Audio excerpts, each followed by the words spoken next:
বিশ্বের সবচেয়ে দামি ধাতু স্বর্ণ শুধু ব্যক্তির ভবিষ্যতই নিরাপদ করে না, স্বর্ণের মজুদ নির্ধারণ করে দেশীয় মুদ্রা কতটা শক্তিশালী ও অর্থনীতি কতটা নিরাপদ। ২০২২ সালে ইউক্রেন রাশিয়া যুদ্ধ শুরু হওয়ার পর ডলারের বাজারে যে অনিশ্চয়তা দেখা দেয় সেটি কাটিয়ে উঠতে বিভিন্ন দেশের কেন্দ্রীয় ব্যাংকগুলো নিজেদের মুদ্রা শক্তিশালী করতে স্বর্ণের মজুদ বাড়ায়। এমন পরিস্থিতিতে মধ্যবিত্তের হাত থেকে স্বর্ণ হয়ে ওঠে ভূ রাজনীতির অংশ।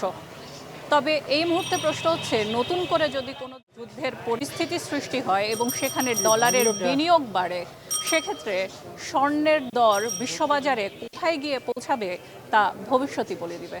ওয়ার্ল্ড গোল্ড কাউন্সিলের সেন্ট্রাল ব্যাংক গোল্ড রিজার্ভ সার্ভেতে ৯০০ টন স্বর্ণ কেনার পূর্বাভাস দিয়ে বলা হয় ৪৩% কেন্দ্রীয় ব্যাংক মূল্যবান এই ধাতুর মজুদ বাড়াতে আগ্রহী। বাংলাদেশ ব্যাংকের রিজার্ভে এই মুহূর্তে আছে ১৪ টন স্বর্ণ, যার মধ্যে ১২ টন আছে ব্যাংক অব ইংল্যান্ডে।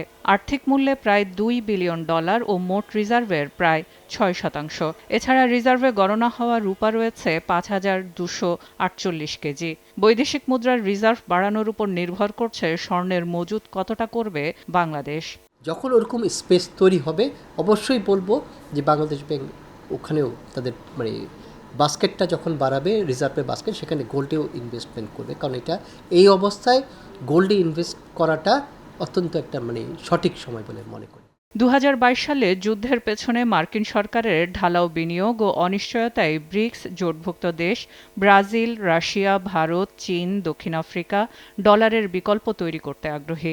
ইউয়ানকে শক্তিশালী করতে মার্কিন ট্রেজারি বন্ড কেনা কমিয়ে স্বর্ণ মজুদে এগিয়ে বেইজিং। পোল্যান্ড ও ব্রাজিলের ন্যাশনাল ব্যাংক শুধুমাত্র অক্টোবরেই ১৬ টন করে স্বর্ণ মজুত করেছে। ইন্দোনেশিয়া, তুরস্ক, চেক প্রজাতন্ত্র, কিরগিজ প্রজাতন্ত্র ২ থেকে ৪ টন স্বর্ণ মজুত করেছে এরই মধ্যে। বিশ্লেষকরা মনে করেন স্বর্ণের এই রাজনীতিতে ডলারের গুরুত্বে ভাটা পড়তে পারে, যা নিজেদের স্বার্থেই পর্যবেক্ষণে রাখতে হবে বাংলাদেশকেও। মার্কিন যুক্তরাষ্ট্রের যে ডলার সিস্টেম, এটার পেছনে আসলে সেরকম অ্যাসেট রাখা নাই। সেখানে ব্রিক্স কান্ট্রিগুলো চেষ্টা করছে এইটা ইমপ্রেশন দিতে যে তারা তাদের কারেন্সি ব্যাক বাই অ্যাসেটস, যে গ্লোবালি যে আমরা জিওপলিটিক্যাল কনফ্লিক্ট দেখছি এবং সেখানে নতুন যে এমার্জিং কান্ট্রিজগুলো আছে, চায়না বা ব্রিক্স কান্ট্রিজগুলো, তারা চেষ্টা করছে যে মার্কিন যুক্তরাষ্ট্র ভিত্তিক যে ডলার সেন্ট্রিক যে একটা ইকোনমিক সিস্টেম, সেখান থেকে একটা মাল্টিপোলারিটিতে যাওয়া, এবং স্পেশালি চায়না চেষ্টা করছে যে তার কারেন্সিকে গ্লোবালি অনেক বেশি পপুলারাইজ করা।